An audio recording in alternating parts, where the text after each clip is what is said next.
सिर्फ इतनी बात है कि पूरे हिंदुस्तान में एक बेचैनी का माहौल है और पिछले तकरीबन 3 महीने से किसान सड़कों पर बैठे हुए हैं। या तो सरकार ये कहे कि ये पागल लोग हैं, जैसे कह दिया कि अब वो तो जीवी बताया जाने लगा, आंदोलन जीवी है। आंदोलन कोई अपनी खुशी से नहीं करता है। गांधी जी भी आंदोलन जीवी थे और गांधी जी की तरफ पे आंदोलन किया जा रहा है।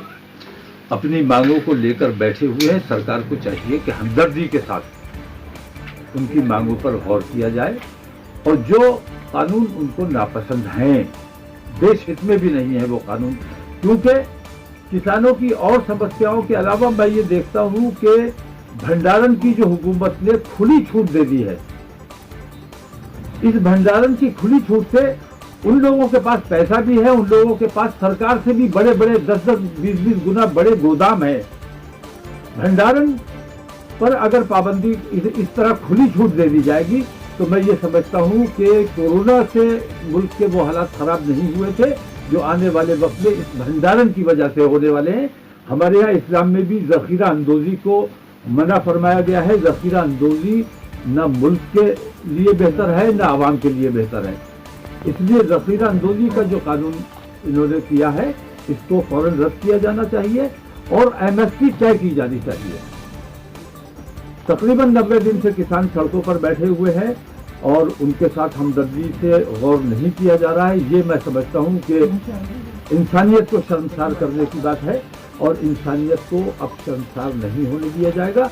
मैं अपील करता हूँ तमाम हिंदुस्तान के हिंदू और मुसलमान भाइयों से कि उन किसानों के बारे में हमदर्दी से सोचे। वो अपनी लड़ाई नहीं लड़ रहे हैं।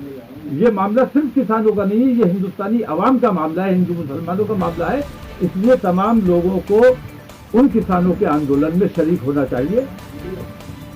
अभी 2 रोज पहले मेरे पास खबर आई, रामपुर में एक वाकया हुआ। रामपुर के लोग गए थे, जिम्मेदार लोग वहाँ के किसानों के आंदोलन में, वहाँ से वापस आए हैं तो वहाँ के SP ने अकेले में कमरे में ले जाकर उन लोगों के साथ बदतमीजी की कि क्यों बे तू किसानों के आंदोलन में क्यों गया था। संभ्रांत लोगों से, असरदार लोगों से, बाइज्जत लोगों से इस तरह से उनका मानहानि की जाएगी, उनकी बेइज्जती की जाएगी। इसको किसी भी कीमत पर बर्दाश्त नहीं किया जाएगा। आज किसान बैठा हुआ है, कल से तमाम हिंदू और मुसलमान इंशाअल्लाह बैठेंगे और मैं तमाम अपने भाइयों से अपील करता हूँ कि उन किसानों के आंदोलन में हम सबको बढ़ चढ़ कर हिस्सा लेना चाहिए और सरकार जब तक किसानों की बातों को मान डाले, क्योंकि वो बात किसानों की नहीं है, वो हिंदुस्तानी अवाम के लिए लड़ाई लड़ रहे हैं और हिंदुस्तानी अवाम की हैसियत से हमें उनका साथ देना चाहिए, उनकी मदद करनी चाहिए।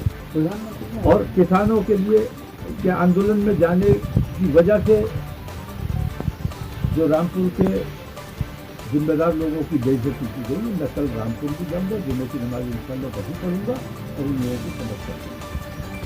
प्रधानमंत्री ने कहा है कि कानून जो है वो वैकल्पिक है, ऑप्शनल है। ये इससे कहाँ तक इत्तेफाक कर रहे हैं? ये कोई समझदारी की बात लगती है आपको? वैकल्पिक कहाँ होता है कानून? भाई कानून कानून है, कानून को मानना पड़ेगा। वैकल्पिक का मतलब है कि मैं मानूं या ना मानूं, और कानून को अगर मैं ना मानूंगा तो मैं मुजरिम कहलाऊंगा। तो प्रधानमंत्री खुद मुजरिम बनाना चाहते हैं हिंदुस्तान की आवाम को। कानून कानून होता है और जो कानून है उसको मानना हिंदुस्तानियों की जिम्मेदारी है, मानना पड़ेगा और नहीं मानेंगे तो अपराधी कहलाएंगे। तो प्रधानमंत्री तो बराह रास्त हिंदुस्तानी आवाम को अपराधी बनाने का रास्ता बता रहे हैं।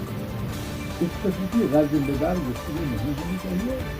किसानों की समस्याओं को, हिंदुस्तानियों की समस्याओं को गंभीरता के साथ, संजीदगी के साथ और हमदर्दी के साथ गौर करना चाहिए और जो माहौल हिंदुस्तान में है इस माहौल को ठीक करने की कोशिश हुकूमत की है, प्रधानमंत्री की है।